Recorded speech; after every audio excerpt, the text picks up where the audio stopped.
Hey Lotuses, welcome to my channel. This is Lotus Magic. Today I'm bringing you a different kind of reading.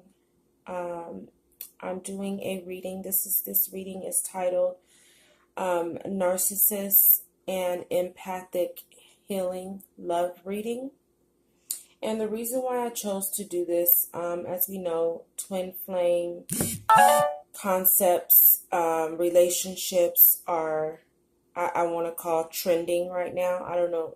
That might be a little insensitive, but um, it seems that the dynamic of the relationship, and this is just my opinion, is the relationship between a narcissistic individual and an empathic individual, and the journey between the two is to neutralize the energies to make both individuals very balanced.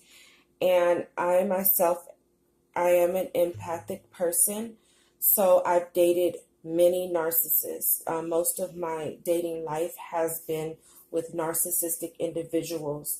Now, there's different levels to the narcissism. So I've dated the light narcissism to the heavy narcissist type of individual. And just to give you a little background on how I even entered this form of healing and wanting to understand the dynamics of the situation, I have my last relationship. I began in 2014, and I entered a relationship with a narcissistic person, but I wasn't even aware of narcissism, and I really wasn't even fully aware of my empathic abilities. I just know that I always attracted men who needed some form of healing or help. Not necessarily financially. I've never been the type of woman who's taking care of a man financially, but just help with healing wounds. And me myself being a wounded person, I seem to always attract men who need some form of healing, and then my mission in the entire relationship is to help this person heal and grow. But the problem is I wasn't recognizing my own need to heal and grow. So I was pouring all my energy into trying to help these individuals heal and grow. And to some degree, it may have I may have been successful with that, but I drained myself, and I ended up being wounded deeper trying to help people that really didn't want to be healed. And at the end of the day, you can offer your services, you can offer all the love and compassion and understanding that you want to a person to help them heal. But if they really don't want to heal, you're just going to hurt yourself. So that's kind of what I did. And my last relationship ended in a very volatile way, because once I discovered that I was dealing with someone that I absolutely did not know. I mean, you went from being this person to this person. It really sent me on a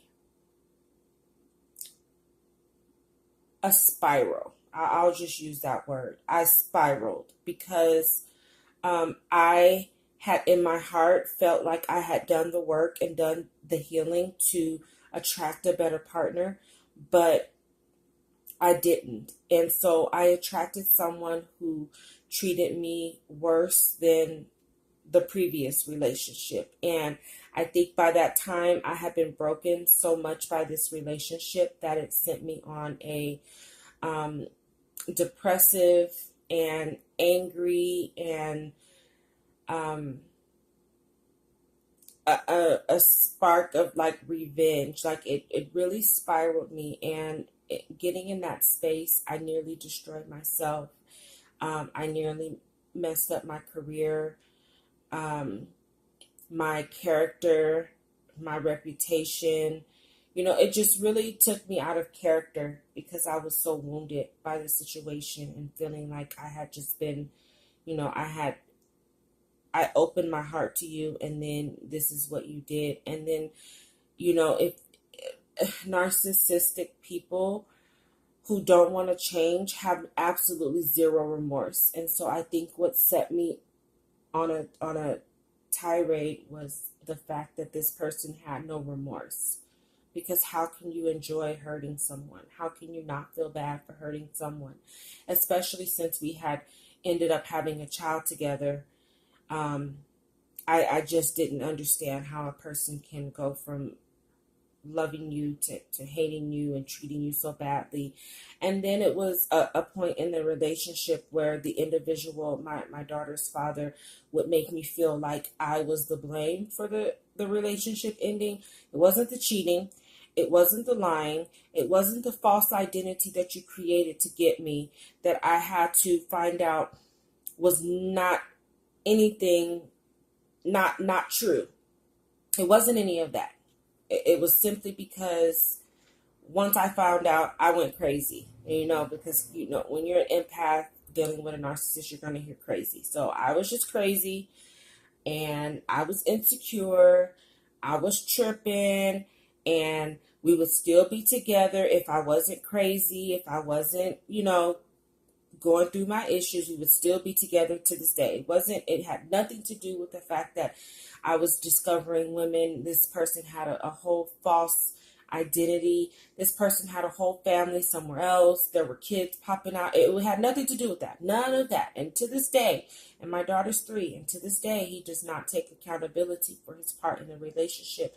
So I have to keep my distance. I've had to set very strong boundaries with this person. Like, if it's not about our daughter, we don't even need to talk, because he can trigger parts of that memory.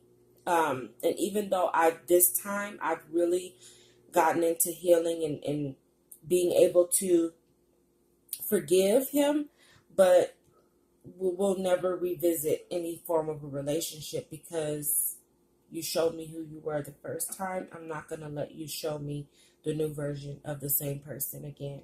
So I wanted to do this reading because I really feel like with a narcissist and an empath, I really do, and I read a lot online, people saying that these relationships are toxic, they don't work, and da-da-da-da-da. And while to some extent I do agree that if you're dealing with a narcissistic person who's not matured, if you're dealing with an empathic person who's not aware fully of their gifts and how energy and their ability to pick up on energies around them, and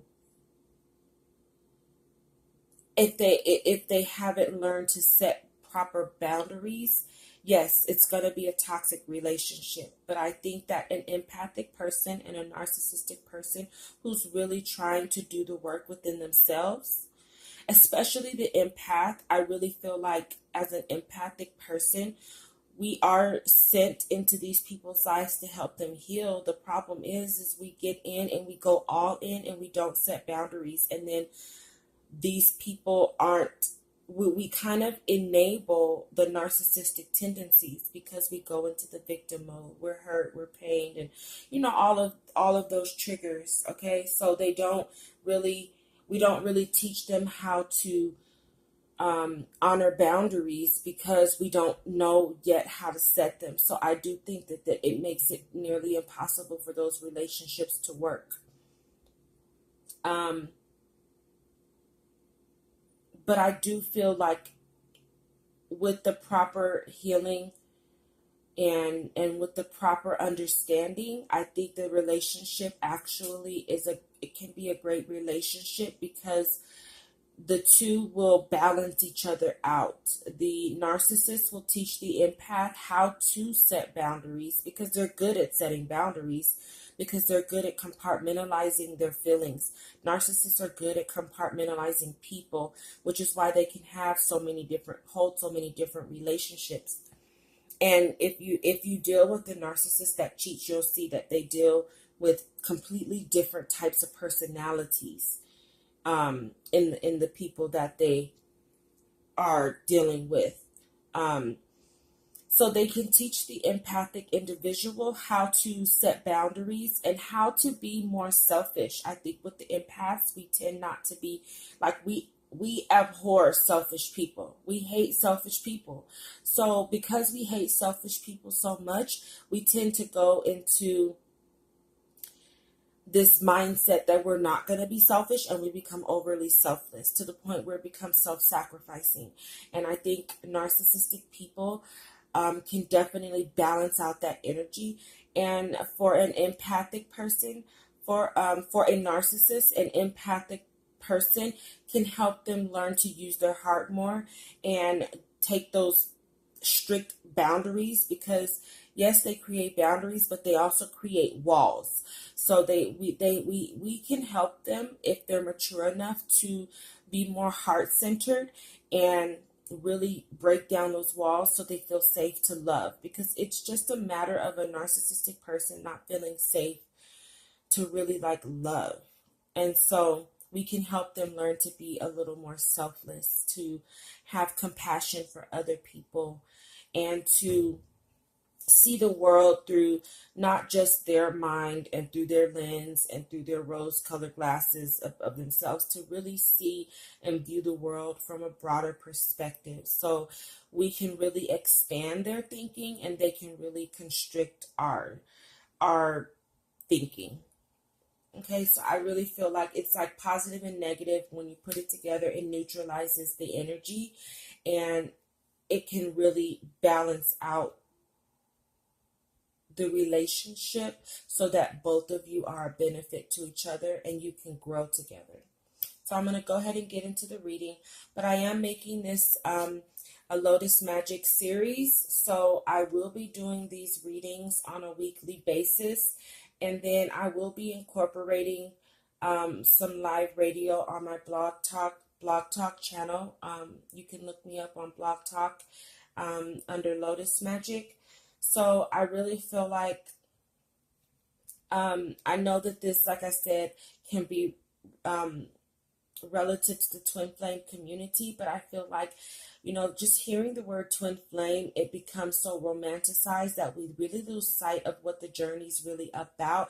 And it's about learning how to balance ourselves so we can be of service to each other. And then once we're of service to each other and we balance each other, we can really bring a service to the world, okay? Because as individuals, we have our own missions and journeys, but as a couple or as a unit, you have a job and a mission to do here to help humanity. And it definitely centers around love, because both parties have issues with love. One is loving too much to the point where they don't love themselves. The other loves themselves too much to the point where they don't love others. So you'll notice with an empath and a narcissist, they're always on two different sides of the spectrum on everything, and the way they look at life, possibly the way they were raised, just their thinking, their mindset. It's always on two different sides of the spectrum, so it can be hard to bring and hone in that energy to bring you to that neutral point. So what I'm hoping and to get out of this segment in this series, the narcissist empathic healing love sessions, is to really help channel in the energy that's going to help you grow as a person without focusing so much on the romance per se. I mean, if it comes up, it comes up, but I really want to focus on what each individual needs to bring to the table in order for this relationship to heal, because these relationships, I mean, they cause a lot of pain. So I really want to focus on the healing aspect of it and focusing on what this type of relationship needs in order to work. And that's the three A's: awareness, appreciation, and acceptance. Okay. Empaths have to accept a narcissist is for who they are, and then help them build from there. And then a narcissist has to accept an empath for who they are and then help them build from there. Being aware of who you are as individuals, okay, that definitely helps. And being accountable of And part of being aware of who you are is being accountable for the things that you do. And then, yeah, it's really just trying to balance out the energy and create a healing space instead of an attacking space, because I know even in the current situation that I am in, dealing with a narcissist in a twin flame journey, it's completely different from any relationship I've ever dealt with. And when I say that I've been hurt, I have 3 children, and I have to say that this dynamic has hurt me more than the father of my children. So it's been really tough, because you're dealing with this alone, trying to bring the situation together. So I just want to offer, as I mean, but this journey, I will say, has spiritually heightened so much in my life. And it's pushed me to share my gifts with the world. Like I said, I mean, I've been empathic my whole life, but I didn't know that. I didn't even know that what that was. But I do know, in looking in hindsight, that I was negatively affected by my ignorance of being an empath, because I was collecting so much negativity and collecting and just harnessing energy that I didn't know what to do with, didn't know it was mine. So, I mean, if you're an empath, you spend a lot of time in dealing with like issues with depression and mood swings and things like that, and a lot of times you don't know why. But now that I'm coming into my own awareness, I'm really understanding that my gift is to help others heal. And so that has required me to take accountability to do my own healing and really step up and do the work to heal myself, so that I can do the work of helping other people. Okay, so I'm going to go ahead and get started into the reading. And just looking at the cards, this is going to be a really good reading. And I'm seeing a lot for a starting point to introduce this segment to my channel. So at the top row, I have my empathic oracle guidance message. And on the bottom row, I have my narcissistic oracle guidance message. And before I get started, I just want to say that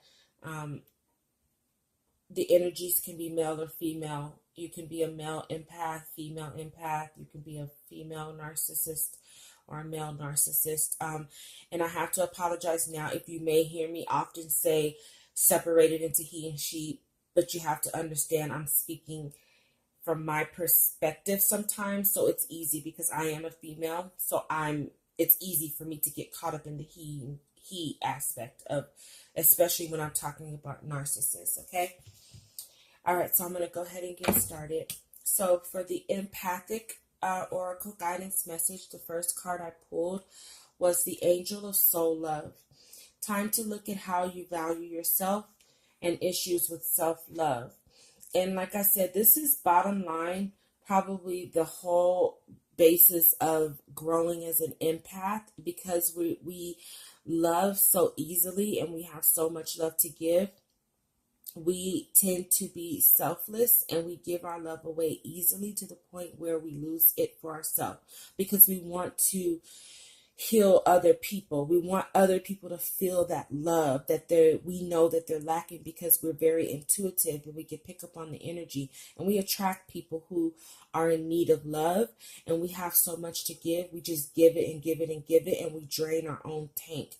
We have to understand that we can only give from a cup overfloweth. Okay, so that means that you have to take care of your own cup first. Anything extra is what you have to give, and that's where the boundaries have to be set, so that you don't give from your own supply, okay, and then drain yourself, because 9 times out of 10 you're not going to get it back.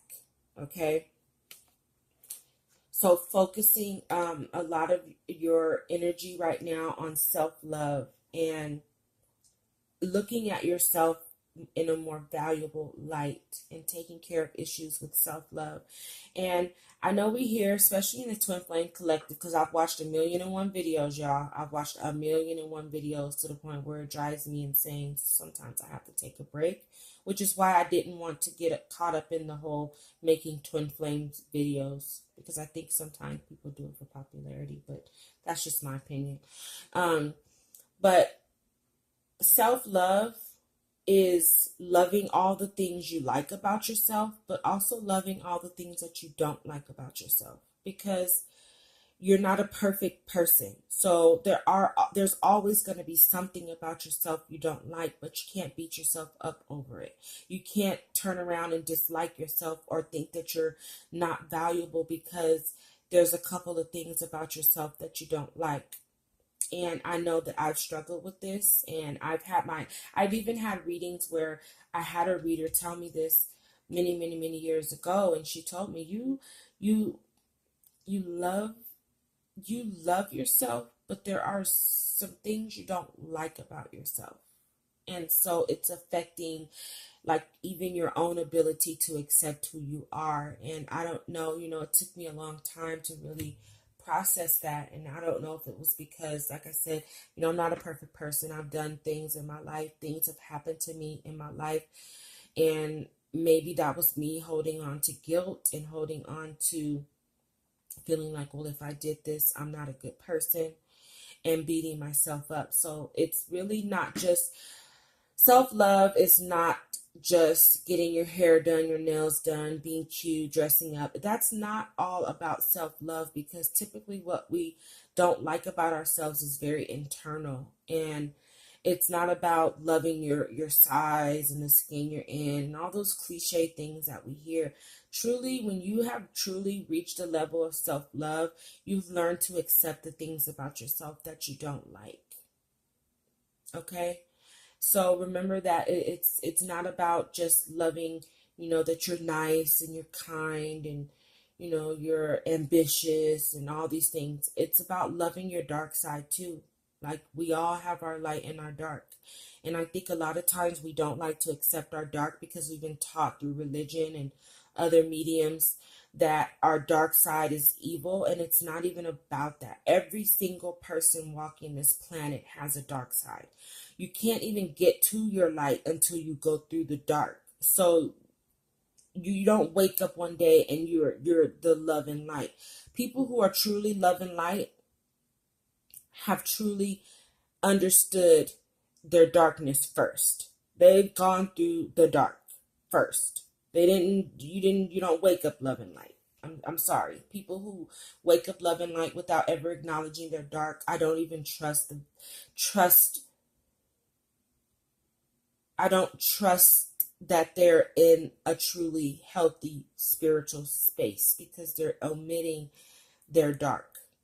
And so, like I said, I learned a lot about my dark side with my relationships, going through my relationships and how these relationships what type of person it turned me into. I learned about my dark side when I was struggling, when I was broke, when I was, hungry. I mean, you go through the darkness to get to your light. Okay, just remember that. So the next card I pulled was the God of the Arts. The artist within you is about to emerge. So I feel like maybe there's some sort of project that you have in the works that you're working on that's going to bring out your creativity. But because there's this rainbow here in the center of his face, I also feel like it's also a message from the gods in the universe that you use creativity to help balance your energies. When you feel yourself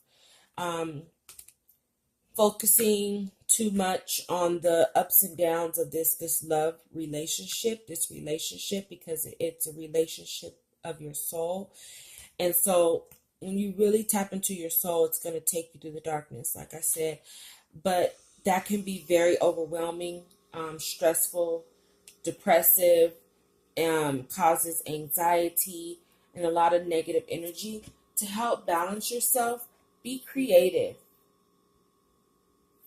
Okay, do something creative to ignite your light, to help you on a forward journey to your light. Okay, because that's really the goal, is to get to your light. So focus on being creative and allow that creative side of you to emerge, whether it's writing, art, singing, dancing. If you are starting a business, be creative. A creative business that's a business that's allowing you, are requiring you to be creative. Even if it's a job, being a job that's creative, because it really does help balance out your energy. And when you're creating something, you have this sense of ownership, and it can really help with that, seeing yourself in a more valuable light. Creating something that's valuable to the world definitely will help you bring up that energy of self-love. Next, we have the Angel of Vision, and it says, someone is not revealing part of the story. Trust your feelings over what you say. So, being an empath, we are very intuitive, and I know for me, I'm going to tell you this experience. When I was with my daughter's father, when I first got with him, my intuition was like, hell no, don't do it. But then here comes my empathic energy saying, well, I can help him. Okay, I know he's got this going on. He's got this going on. But I am in a position to where I can be a good influence for him. So maybe if he sees me doing these good things and all this, he will follow suit and raise himself up to that level. But I was wrong. And so I definitely didn't follow my intuition, which said, you know better. You've been there, done that. And the only difference is, and I'll say from like my son's father was like coming out of prison when I met him. He had just got out of prison, and again, he I thought I would be a good influence. I was working. I wasn't in trouble. I wasn't doing anything like that. But I just thought I could help him. And for the most part, I did. I put him on track, helped him find a job, did all of these things. And once he got to a certain point, then it was kind of like, now you don't want to be in this relationship no more. And so it just went downhill after I got pregnant.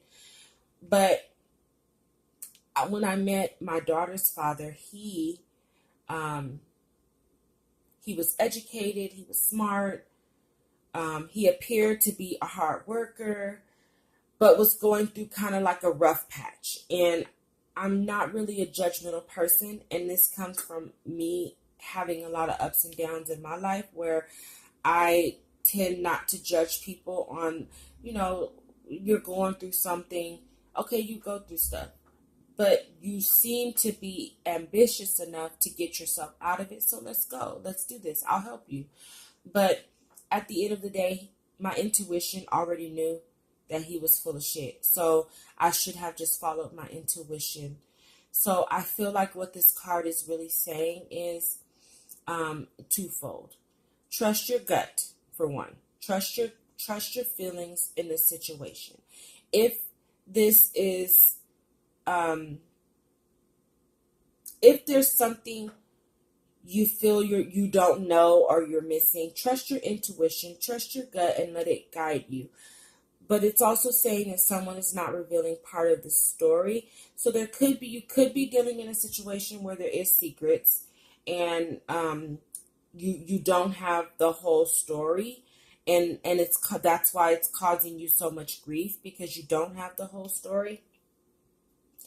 And it could be that your narcissistic partner cares for you a lot more than they're revealing.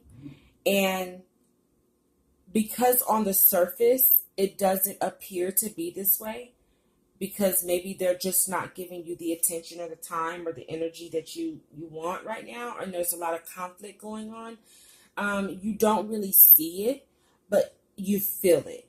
You know, in your gut, you're like, I know this person cares. Why are they not acting like it? So trust your gut. They're not telling you the whole story. And it's possible that at some point the real story may come to light, positive or negative. Okay. I don't want to get caught up in making everything fluffy and and telling people what they want to hear, because the reality is, who knows? You know, no one knows but God what the outcome of the situation is going to be, because I know for me, just every time I think we're getting ready to take 2 steps forward, we get knocked 2 steps back. So I don't even like to get caught up too much on the future. And I think I'm coming to that point now. Let me focus on what it is now. And right now, the whole story is not being revealed. And my gut says this person, you know, cares, but I don't, I'm just not seeing it for some reason. So,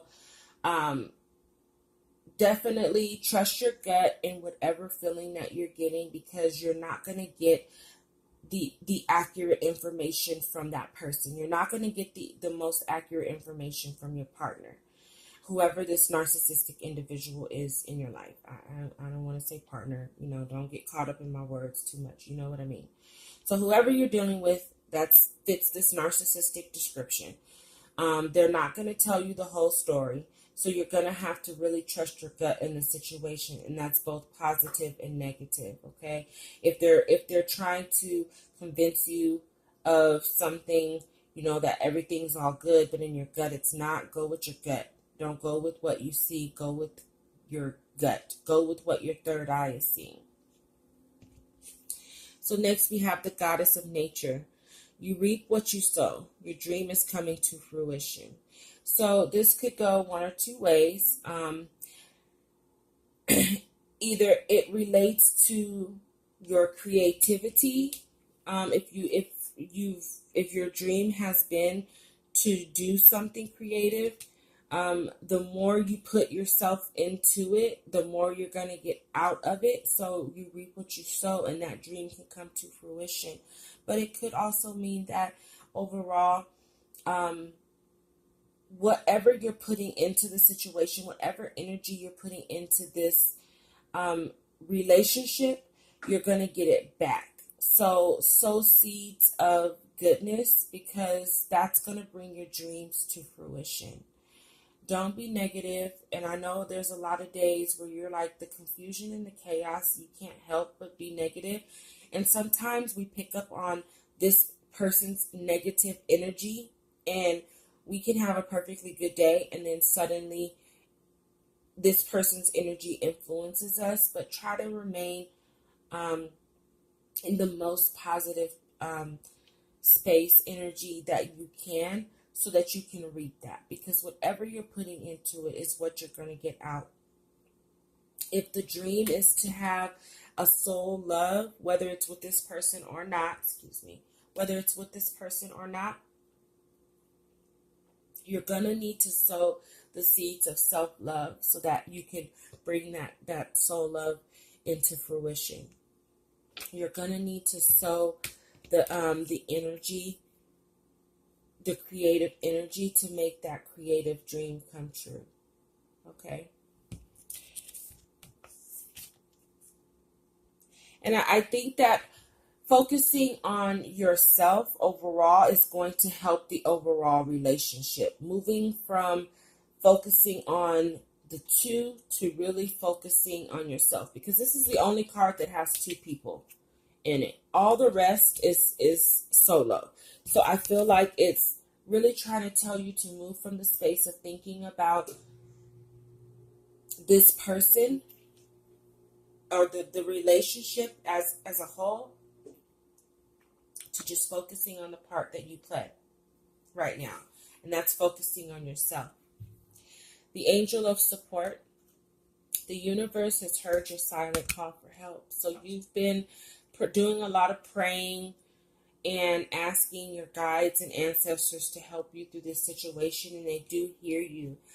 But I think that what they want you to understand is that you have to go through this transformation. They are here to guide you, but you need to understand that Again, we have the butterflies here. You're on a huge you're in the midst of a huge transformation.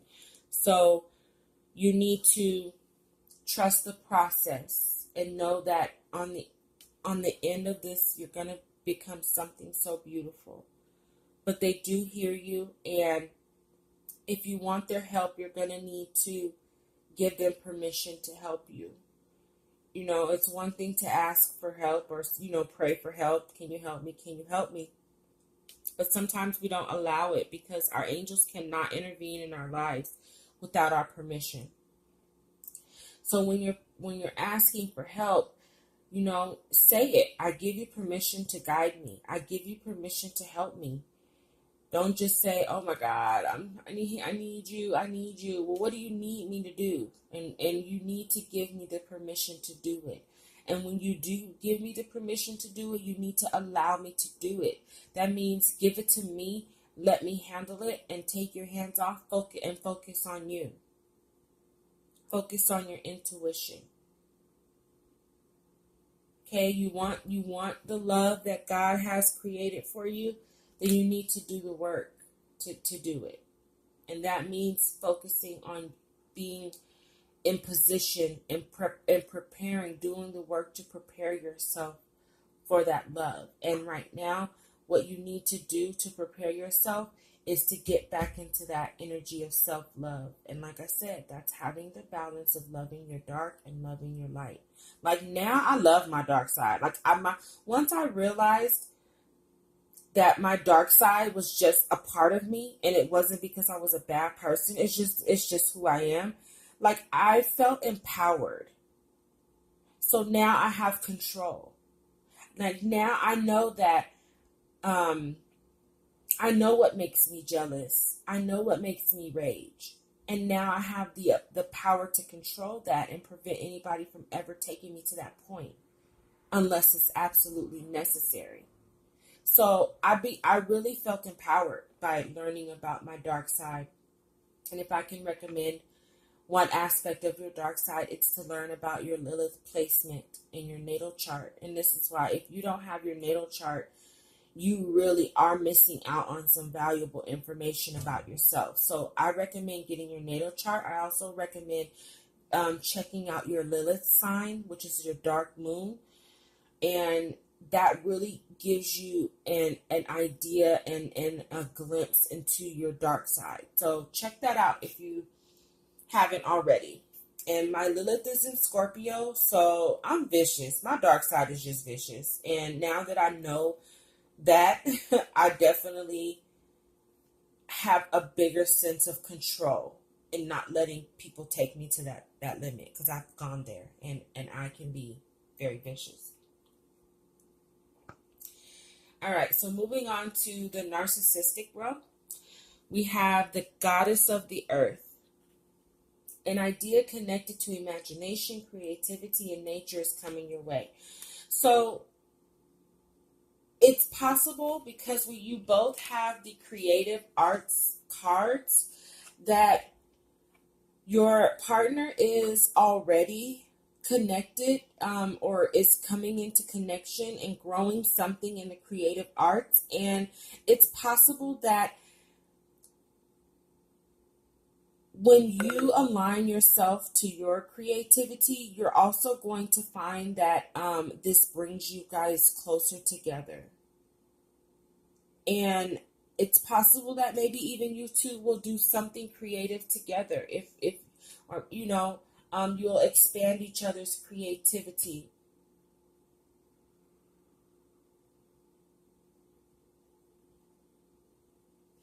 So the oracle guidance message for the narcissist is to focus on your creativity too, because you have a spark coming your way, and it's possible that you might get this spark while out in nature. So take some time to go out in nature and you will get that spark. You also receive the God of Indulgence. It's all right. Stop beating yourself up. A little indulgence and balance is healthy. So For many of the narcissists in the collective, you probably have been overindulging on vices. And in tarot, this would be the equivalent to the devil card, which is overindulgence, addictions, negative energy. So you really need to focus on um, balancing out the negative energy. Okay, it's not saying don't drink, but you don't need to drink the whole bottle. Okay, you want to smoke, you don't need to get so high that you can't function. Okay, if you're having sex, you don't need 12 people to have sex with. You can have sex with one person, you know? So it's really just about balancing out all those things that's draining you and keeping you in a negative energy space. And you probably need to get out in nature to help you with that. And pay attention to the love that you see in nature. There's a heart at the top of the tree. There's so much love in nature. And so God is love. Okay? And evidence of God is around, surrounding us in nature. So get out in nature and try to find the love in nature and tap into your creativity, because maybe focusing on your creativity and balancing your energies and getting grounded in nature will help you eliminate this overindulgence energy.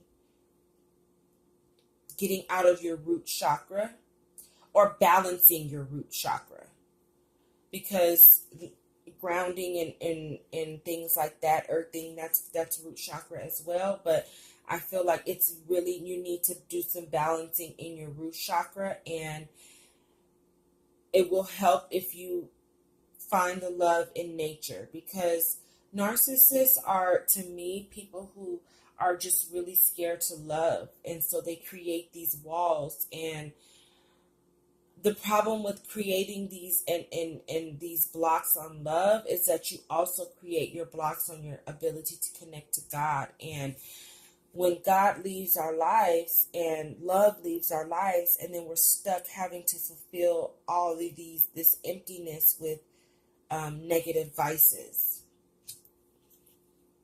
Okay, you also got the angel of prayer.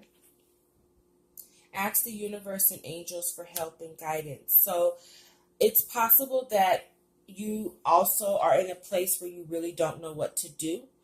And so the angels are asking you to ask the universe for help. And I specify ask, and that's giving permission for your angels, guides, and ancestors to come in and really help guide you and allow you, and you allow them to help guide you, especially when making this connection into nature that's going to spark this creativity, this idea that you have, and tapping into your imagination.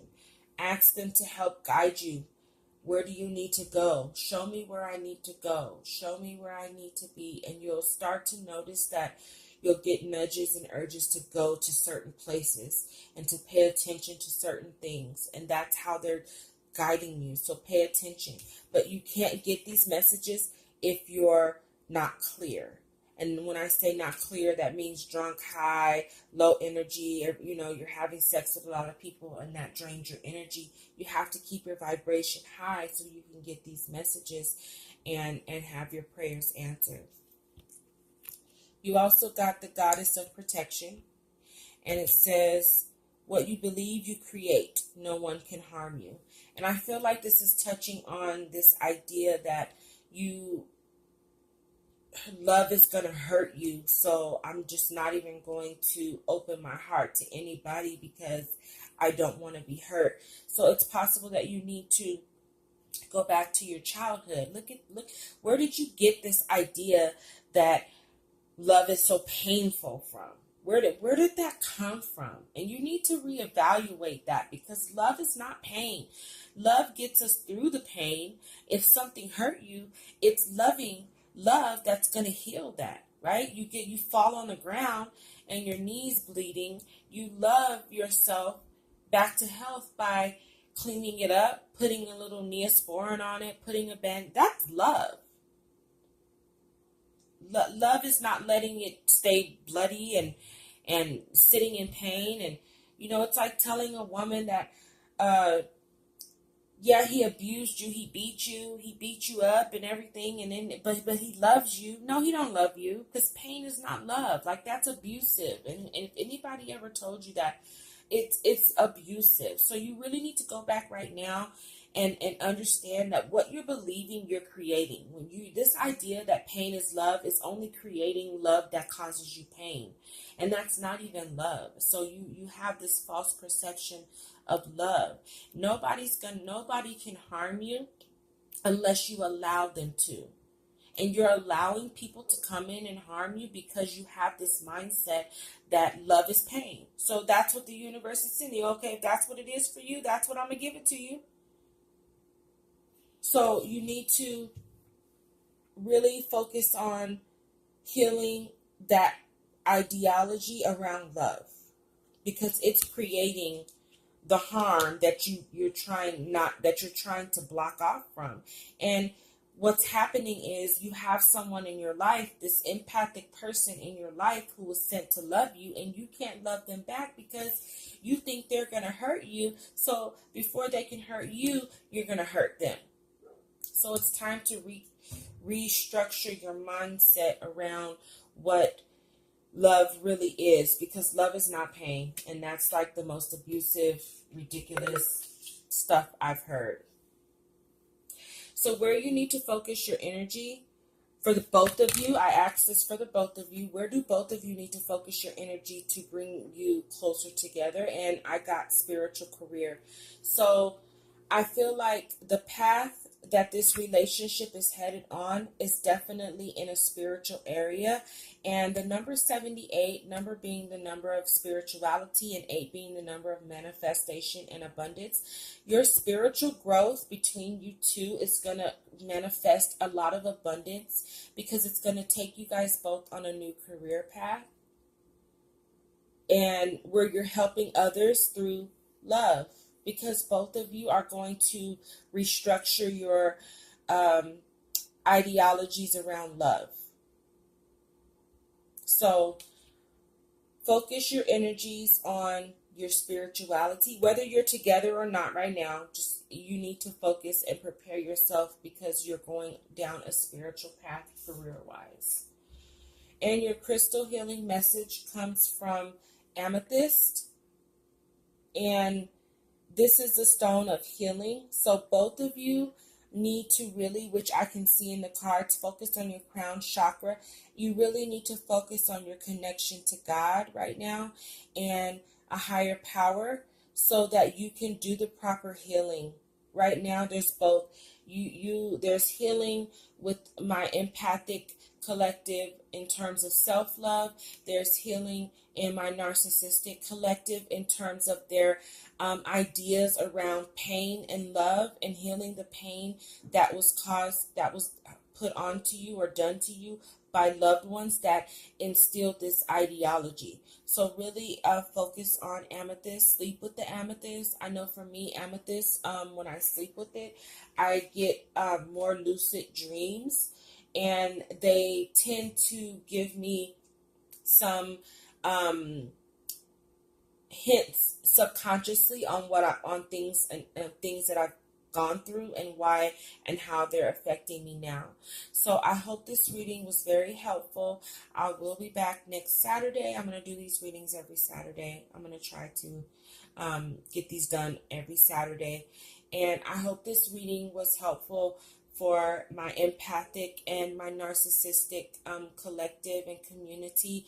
And know that narcissists, I don't want you to get caught up in the negative attributes that are out there about you. I know that as an empath, I'm trying to get myself to a point of awareness and understanding, so that I can help you heal. No judgment. Until next week, love and light.